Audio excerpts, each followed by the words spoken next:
Perkenalkan, nama saya Ayulen Sabulele, saya dari Pendidikan Sejarah Stambul 2021. Baiklah, di sini saya akan mengkritik dua buku yang dimana saya akan melihat mana kelemahan dan kelebihan dari buku tersebut. Baiklah, langsung saja saya masuk pada pembacaan identitasnya, yang dimana buku pertama yaitu ada Strategi Belajar Mengajar, dan kemudian buku pembandingnya Menggagas Pendidikan Bermakna, Interaksi Life Skill KBK CTL dan MBS. Penulis buku ini yaitu Mukhlas Samani, penyunting Adriono dan Titik Oktia M. Penata letak IKSY, kemudian perancang sampul Martadi, penerbit SITCH, ISBN 979-991-110-552. Cetakan pertama pada 2007, cetakan kedua 2010, dan cetakan ketiga 2011. Baiklah, langsung saja kita masuk pada pembahasan isi buku, yaitu yang pertama pembahasan buku utama, yang dimana di buku utama ini terdapat 10 bab yang dimana membahas tentang konsep strategi belajar mengajar, kedua hakikat, ciri, dan komponen belajar mengajar, kemudian berbagai pendekatan dalam belajar mengajar, kedudukan, pemilihan, dan penentu metode dalam pembelajaran, keberhasilan belajar mengajar, penggunaan media belajar dalam proses belajar mengajar, kemudian beberapa teknik mendapatkan umpan balik, dan pengembangan variasi mengajar, kemudian pengelolaan kelas. Seperti yang kita tahu bahwa strategi belajar mengajar pada umumnya mempunyai pengertian suatu garis-garis besar haluan untuk bertujuan bertindak dalam usaha mencapai sasaran yang telah ditentukan. Hubungan dengan belajar mengajar, strategi bisa diartikan sebagai pola-pola umum kegiatan guru, anak didik dalam perwujudan kegiatan belajar mengajar untuk mencapai tujuan yang telah digariskan. Kemudian ada 4 strategi dasar dalam belajar mengajar yang meliputi hal-hal berikut. Ada yang pertama yaitu mengidentifikasikan serta menetapkan spesifikasi dan kualifikasi perubahan tingkah laku dan kepribadian anak didik sebagaimana yang diharapkan. Yang kedua yaitu memilih sistem pendekatan belajar mengajar berdasarkan aspirasi dan pandangan hidup masyarakat. Yang ketiga yaitu memilih dan menetapkan prosedur, metode, dan teknik belajar mengajar yang dianggap paling tepat dan efektif sehingga dapat dijadikan pegangan oleh guru dalam menunaikan kegiatan mengajarnya. Yang keempat yaitu menetapkan norma-norma dan batas minimal keberhasilan atau kriteria serta standar keberhasilan sehingga dapat dijadikan pedoman oleh guru dalam melakukan evaluasi hasil belajar mengajar. Yang selanjutnya akan dijadikan umpan balik buat penyempurnaan sistem internasional yang bersangkutan secara keseluruhan. Implementasi belajar mengajar.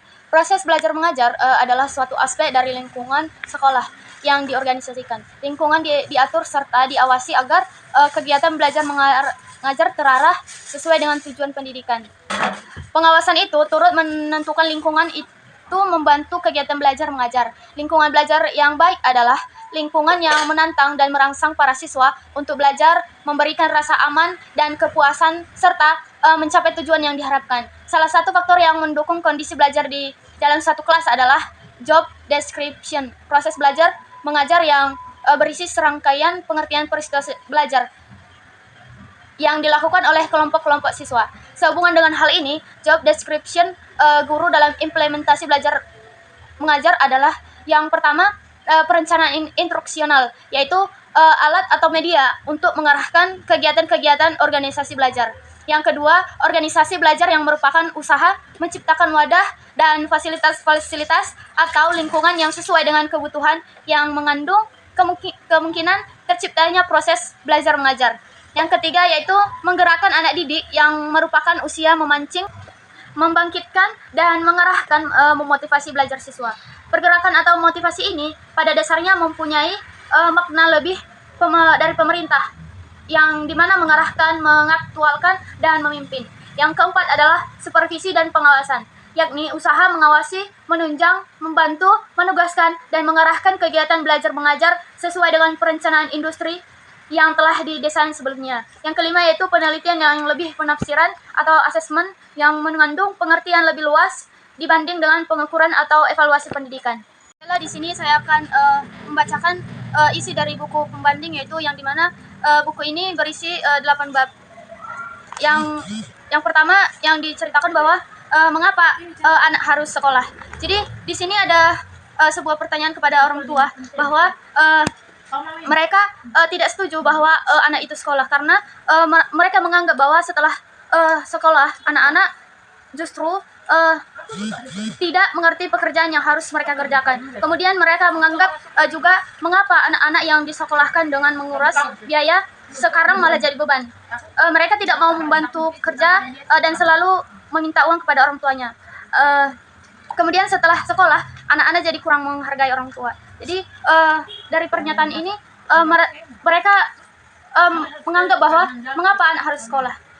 Jika hasilnya seperti itu, ketika memasukkan anak sekolah, orang tua berharap anak-anaknya akan menjadi orang yaitu pandai dan memperoleh pekerjaan yang terhormat dan tidak seperti orang tua yang hidup susah seperti sebagai petani. Kenyataannya setelah mereka lulus, mereka tidak memperoleh pekerjaan dan justru menyusahkan kedua orang tua mereka. Setelah berkelakar, ada peserta. Yang terakhir yaitu masuk pada kelemahan dan kelebihan dari isi buku ini. Kelebihan dari buku pertama yaitu di sini dia mencantumkan banyak materi serta banyak sumber juga, serta materi yang cukup detail dijelaskan, serta strategi apa saja yang dapat digunakan oleh guru ke depannya untuk membuat siswa itu tidak terlalu bosan dan tidak suka terhadap mata pelajaran, terutama pada mata pelajaran sejarah. Kemudian kelemahannya yaitu identitas buku ini kurang lengkap dan tulisannya juga kurang rapi dan kurang bagus, serta tidak banyak mencantumkan gambar-gambar yang dapat memotivasi siswa. Kemudian kelebihan dari buku pembanding yaitu buku ini juga sudah cukup jelas, materi yang cukup detail dijelaskan, serta tulisan yang rapi dan banyak mencantumkan gambar-gambar serta identitas yang sudah lengkap. Kekurangannya yaitu buku ini penulisannya kurang rapi, gambar yang dicantumkan tidak begitu jelas.